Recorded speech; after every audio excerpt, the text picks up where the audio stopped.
I'm still trying to catch up with shows, but I managed to fit in 4 more new anime to have a look at today. Several of these are the ones which I'm really looking forward to, and there's one which I was hesitant to try unless I was doing these reviews. So join me because, as ever, this is a 2018 Autumn Anime Preview, from a different perspective.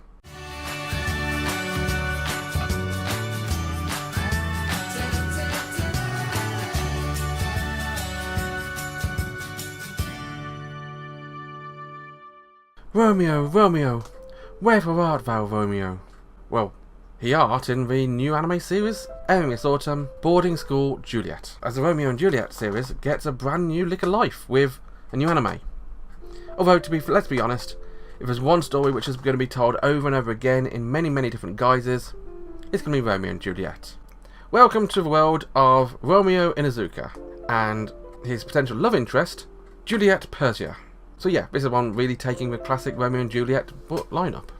But what isn't different is this is not set in Verona. Verona is not where we set our scene today.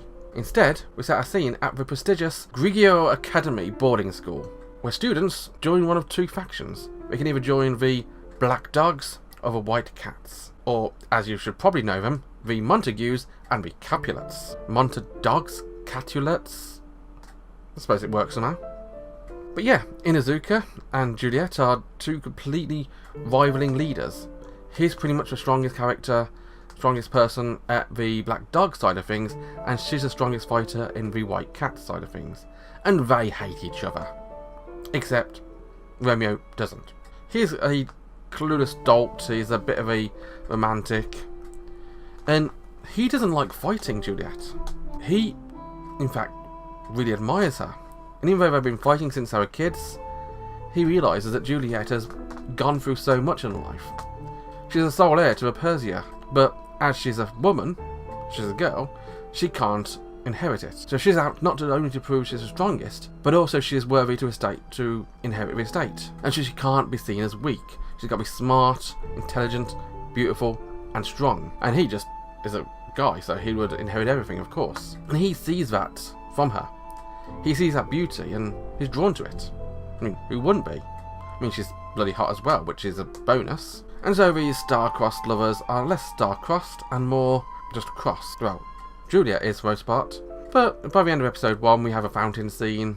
This is going to be very much a classic take on the Romeo and Juliet. We've got these side characters which are blatantly going to represent characters from the main storyline, main play. And at one point, I'm pretty sure they're going to run away together. Or try to anyway. Will these star-crossed lovers have a happy ending? Or will this really be a Shakespearean tragedy? I just hope it's not an anime tragedy, because that would be a tragedy. You can watch this one at Amazon. Certain studios have things you've come to expect, and coming from PA Works this season is a show which is pretty much as beautiful as you might expect a PA Works show to be. Iraduku. What's it called? Iraduku, the world in colours. Now, Iraduku is set in a world where there's magic, not just colours. Although our main heroine, Hitomi, lives in a world without colour because she's disillusioned by the entire thing. She's lost the ability to see colours and emotion. And so she's just trudging along in a world where she just doesn't feel like she belongs. Until one day, her grandmother decides that she needs a new perspective on life and a new challenge. And so using her magic, she sends her back in time. And so we get the classic future person sent back in time story. There's going to be loads and loads of time paradoxes, I'm sure. Loads of issues regarding knowledge. I mean, there is in the first episode, she doesn't know how to open the window of a room she's thrown into because she doesn't know how latches work. She tries to talk to a window, she tries to press buttons on the window, expecting it to open automatically. She only manages to get out of it just purely by luck. In doing so, she drops her earring, which is probably going to become the main latching point of the entire story, the romance between her and a guy. Now, watching first episode, there are so many little visual hints which haven't been talked about. I'm almost sure things we saw in the future are going to depend on things which are going to happen throughout the series. It's going to be one of those shows where the clues have been there all along, but you never know what you're going to be getting. Now, as mentioned, PA Works is always very good at doing this type of show. You just have to look at some of their previous works, the likes of Hanasaku Iraha and the entire Working Girl trilogy. Shirobako was, whilst not visually beautiful in terms of backdrops, was very detailed and very lovingly created. Nagi no Asakura, which was a beautiful seascapes everywhere. Everything that they touch looks like a painting, looks beautiful, but half the stuff they touch turns to gold, whilst the other half just turns into fool's gold. Looks pretty, but it's kind of worthless really. I just hope this one doesn't turn into another one of them, because it's got lots of interesting ideas, but will it fulfill its promises? There's a love story to be told here, and a few side stories as well. The characters look interesting, and so I'm sure we're going to have fun with them. You can watch this one at Amazon as well. Now, we can't have a proper anime season without somebody trying a brand new generic shonen show. And this season, we've got Radiant, a generic looking shonen series. Meet Seth is an inspiring sorcerer, and we find out that sorcerers aren't exactly well liked in this area. They bring with them trouble, it seems. Sorcerers are the only people who can fight off the dreaded Nemesis people, although they're also infected by the Nemesis themselves. Maybe that's why they're not liked, because they're worried that the Nemesis will try and attack them, which will bring pain and trouble to everybody else's life. I mean, the entirety of his first episode plays on that entire thing, where you've got Seth and his trainer / guardian person being shunned by the townsfolk. Then when the townsfolk get in trouble because the Nemesis turns up, it's the sorcerers who've got to try and defeat the Nemesis, which come across as giant, big white and black things.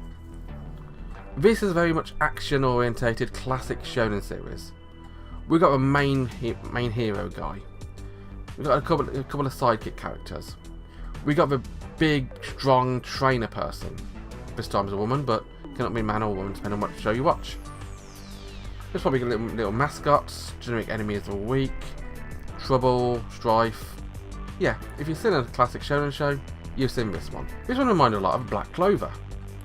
The entire magic premise, failure magic person becoming a really strong person, really resonated with that. And that often does happen where you've got a really popular shonen show like Black Clover being emulated by other shows which come after it. Don't know if that's going to be the case with this one, but the signs are there to begin with. If you do want to watch Radiant, then it's worth a try, but probably not worth a buy. Check it out over at Crunchyroll. And so we come to one of the most anticipated shows of the season. Sword Art Online Season 3, Alicization. And if you've been reading the headlines whatsoever, this one's a very interesting show because most anime you watch, most anime I've looked at so far, are either 13 episodes or around there, or 26 episodes or there, or an ongoing series. This one isn't an ongoing series, but it is penciled in for 4 seasons, so it'll be ending around this sort of time next year. 52 episodes long, or around there anyway. Alicization will cover the entirety of the Sword Art Online Alicization story. And if that sounds like overkill, remember, the original Sword Art Online story, not the anime, what people call the Ironclad arc, was covered up in the main story in one light novel, and a few side stories in probably about a total of 3 light novels if you include the side stories which were told in the anime. But let's call it 2. Alicization is 9 books. Yes, this one's actually much longer than even the original Sword Art Online story, which took, I think it's like 14, 15 episodes to tell. And so you can see why we've taken an entire 52 episode run to decide to tell the story. And we start the show with an hour-long special as well, with 2 episodes in one go. And it does need it because there is a major plot development they needed to get to in the first episode to make it work. And they only just managed to get to it in the end of this first episode. Now, Alicization takes place in another online world, although it's not truly an online world, it's a closed server. It's not an MMO like Sword Art Online or Gun Gale Online or Alfheim Online. It takes place in the underworld. A closed server world, persistent world, let's call it, which takes place on a brand new piece of technology.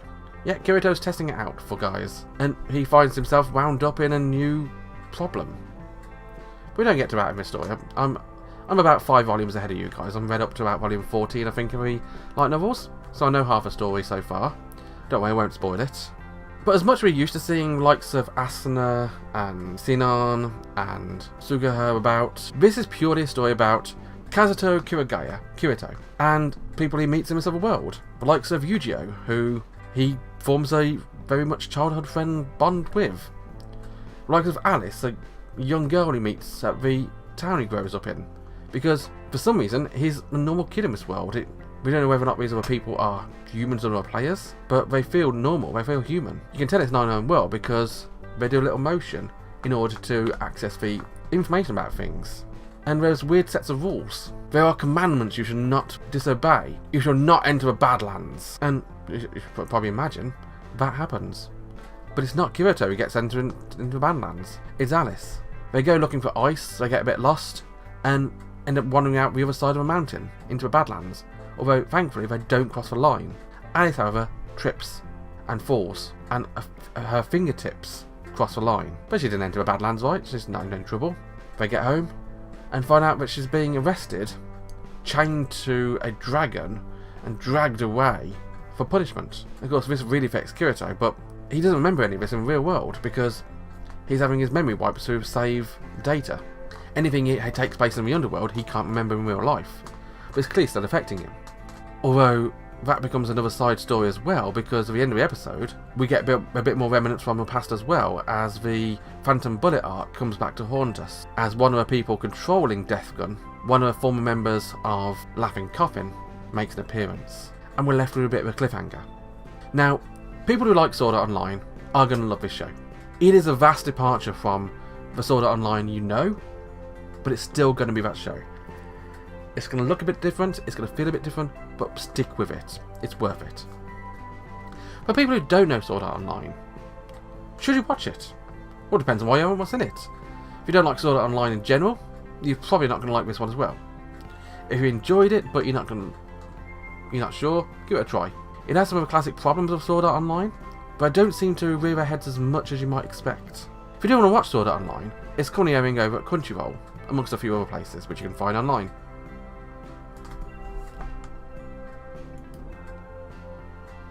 I hate to sound like a broken record, but like I said at the start, there were 4 shows I was watching today. 3 of those I had high hopes for, and 1 of those which I didn't. I'm impressed by the one that didn't. I enjoyed the 3 which I expected to be decent, so no surprises there. So join me next time as I look at 4 more new shows. So until then, have a wonderful day, bye bye.